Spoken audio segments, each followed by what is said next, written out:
जय हिंद दोस्तों, रक्षित खन्ना के इस चैनल में आपका स्वागत है।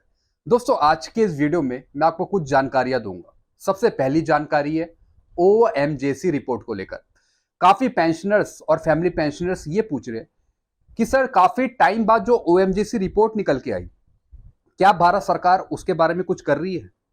दोस्तों, मैं आपको बताऊं, भारत सरकार अभी इस पर कुछ काम नहीं कर रही है। उन्हें पता भी नहीं है कि कोई ओएमजीसी रिपोर्ट निकल के आई है। और जैसा आपको पता है, ओएमजीसी रिपोर्ट जो निकल के आई थी वो आईएसएल की तरफ से निकल के आई थी, इंडियन एक्स सर्विस लीग की तरफ से। लेकिन आज की डेट तक ओएमजीसी की रिपोर्ट पे कोई विचार नहीं हो रहा है भारत सरकार की तरफ से, जो दोस्तों बहुत ही दुखदाई है।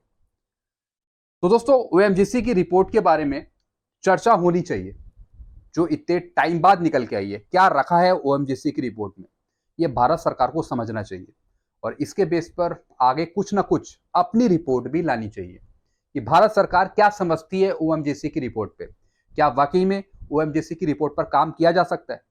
लेकिन दोस्तों, बड़े अफसोस की बात है कि आज की डेट तक ओएमजीसी की रिपोर्ट पर भारत सरकार ने कोई काम नहीं करा है।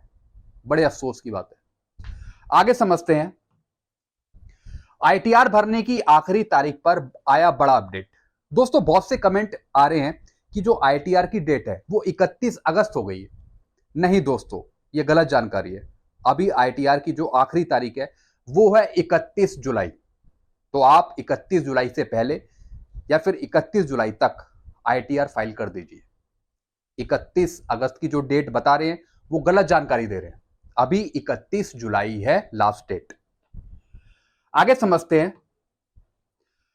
दोस्तों, आप ये जवानों को देख रहे होंगे, यानी जब कोई हादसा हो जाता है या जब लोग कहीं फंस जाते हैं, जब कोई बच्चा कोई बोरेवल में फंस गया, गड्ढे में फंस गया, या कहीं बाढ़ का पानी आ गया, जैसे अभी दिल्ली में हालात चल रहे हैं, तो हमेशा सरकार को जवान याद आते हैं। ऐसे दोस्तों एक कमेंट किया है, आप क्या समझते हैं इस कमेंट से? आप नीचे कमेंट करिएगा, अपनी राय बताइएगा। यहां पे सत्येंद्र जी लिखते हैं, दिल्ली में बाढ़ आते ही सेना से मदद मांग ली भारत सरकार ने, और वही सेना के जवान दिल्ली के जंतर मंतर पर 20 फरवरी से धरने पर बैठे हैं। तब सरकार को सेना के जवान याद नहीं आए? बिल्कुल दोस्तों, लाख पते की बात इन्होंने कही है। 20 फरवरी से लगातार जो धरना दे रहे हैं जंतर मंतर पे, जो जवानों की मांगे हैं, उसके बारे में कोई चर्चा नहीं भारत सरकार के द्वारा, केंद्र सरकार के द्वारा। और जहां कहीं मुसीबत आ जाए वहां पे सरकार को जवान याद आ जाते हैं। और दोस्तों, जवान भी कितने भोले हैं, मतलब अपनी ड्यूटी पूरी निष्ठा के साथ पूरा करते हैं, चाहे कोई सी भी मुसीबत हो। यानी मुसीबतों से लोगों को बचाते हैं जवान। सिर्फ देश की सेवा ही नहीं कर रहे वो, जहां अलग अलग सिटीज में, स्टेट में कोई मुसीबत आती है, वहां पे भी वो अपनी जान की बाजी लगाते हैं। कितना बड़ा काम है, और सरकार का इनकी तरफ कोई ध्यान नहीं है। ये बड़ी दुखदाई बात है दोस्तों। तो आप यहाँ पे देख रहे हैं, यहाँ पे जवान लगे हुए हैं। यहाँ पे देखिए दोस्तों, पानी में जा रहे हैं जवान। मतलब जो अभी हालात चल रहे हैं दिल्ली में, जैसा आपको पता है, यमुना का स्तर जो है वो बढ़ रहा है, लेकिन अब धीरे धीरे कम हो गया। लेकिन जो लेवल है वो अभी बराबर है, तो धीरे धीरे वो कम होगा। और हम ये उम्मीद करते हैं कि ज्यादा नुकसान ना हो, और जो जल है यमुना का वो धीरे धीरे कम हो जाए, और बारिश से जो बाढ़ के हालात पैदा हुए हैं वो धीरे धीरे कम हो। तो दोस्तों, यहाँ पे जवान ही काम आते हैं मुसीबतों में। तो इसलिए सरकार को पूरी निष्ठा के साथ, कर्तव्य के साथ जवान का ध्यान रखना चाहिए। और ये बड़ी अफसोस की बात है कि अभी तक सरकार ने जवानों के बारे में नहीं सोचा है। बिल्कुल सही लिखा है इन्होंने। आप क्या समझते हैं? आप नीचे कमेंट करके बताइएगा। आगे समझते हैं। दोस्तों, ये है benefit of defence salary package. काफी पेंशनर्स पूछ रहे हैं, क्या सर डीएसपी के क्या क्या फायदे हैं? तो दोस्तों, ये पूरी रिपोर्ट है, आप ये मेरे से ले सकते हैं। इसमें अगर आप डीएसपी में कन्वर्ट होते हैं तो इसमें आपको गोल्ड पैकेज मिलता है, और ये मिलता है पीबीओआर को। बाकी डायमंड मिलता है लेफ्टिनेंट मेजर को। फिर प्लेटिनम कार्ड है, वो मिलता है लेफ्टिनेंट कर्नल या इससे ऊपर के रैंक को।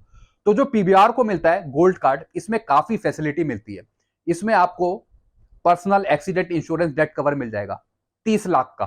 काफी फायदे हैं इसमें दोस्तों। कास्ट और प्लास्टिक सर्जरी बन, अगर किसी की प्लास्टिक सर्जरी हुई है या फिर वो जल गया है कोई, तो उसके लिए यहाँ पे कुछ पैसे मिलते हैं। तो दोस्तों, काफी यहाँ पे फैसिलिटी है। चिल्ड्रन हायर एजुकेशन के लिए, ग्रेजुएशन के लिए, गर्ल्स मैरिज के लिए, बेटी की शादी है, बच्चों की पढ़ाई है, मतलब काफी फायदा देता है यहाँ पे डीएसपी अकाउंट। फैमिली ट्रांसपोर्ट है, डेट आफ्टर कॉमा एक्सीडेंट, मतलब हेल्थ से रिलेटेड कोई मसले हैं तो सारी चीजें आपको प्रोवाइड करवाता है डीएसपी अकाउंट। तो आराम से ये आप पढ़ सकते हैं, सारी चीजें समझ सकते हैं। अगर आपको ये फॉर्मेट चाहिए होगा समझने के लिए इंफॉर्मेशन, तो आप मेरे से ले सकते हैं मेरे व्हाट्सएप से। और दोस्तों, मेरा जो व्हाट्सएप का ग्रुप है उसका लिंक मैंने अपने डिस्क्रिप्शन बॉक्स में दिया है। ग्रुप नंबर 5 है, तो आप डायरेक्ट उससे जुड़ सकते हैं मेरे व्हाट्सएप ग्रुप से। तो दोस्तों, मैं अपने व्हाट्सएप पे काफी इंफॉर्मेशन शेयर करता रहता हूँ, और भी जो दूसरे पेंशनर्स हैं वो भी शेयर करते रहते हैं, जो आपके लिए इंपॉर्टेंट हो सकती है। आगे समझते हैं। भारतीय सेना ने पूर्वी लद्दाख में चीनी सैनिकों को टेंट हटाने के लिए मजबूर किया। दोस्तों, भारतीय जवान पूरे देश में कहां कहां नहीं जा रहा है, कैसे कैसे वो मुसीबतों का सामना कर रहा है।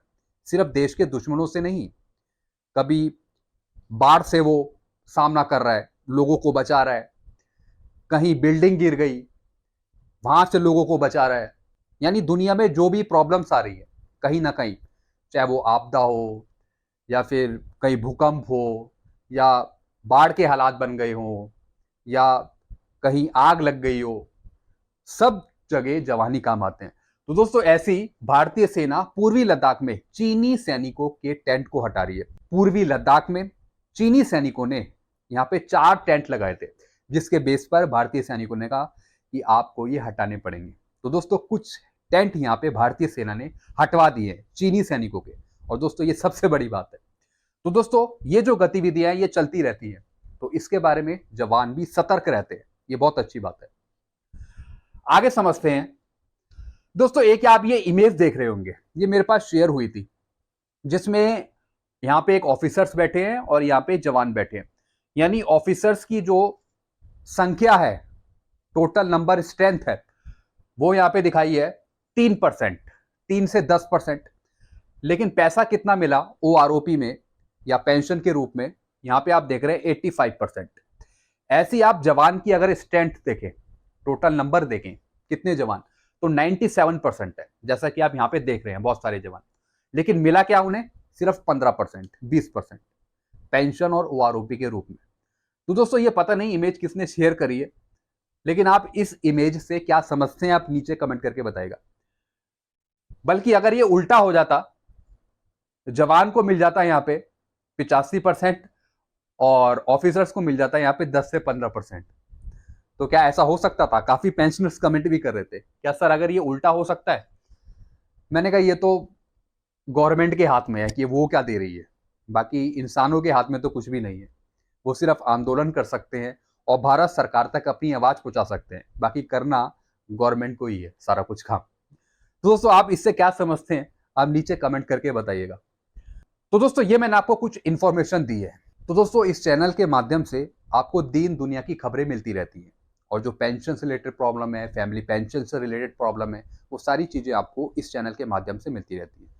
तो अगर आप मेरे चैनल पे नए हैं, पहली बार वीडियो देख रहे हैं, तो दोस्तों आप मेरे चैनल को सब्सक्राइब कर सकते हैं। और दोस्तों, जो बेल आइकन की घंटी है, नोटिफिकेशन है, उसे आप प्रेस कर सकते हैं, ताकि जो मेरे आने वाले वीडियोज़ हैं उसकी जानकारी, उसका नोटिफिकेशन आपको तुरंत मिल जाए। तब तक के लिए थैंक यू सो मच।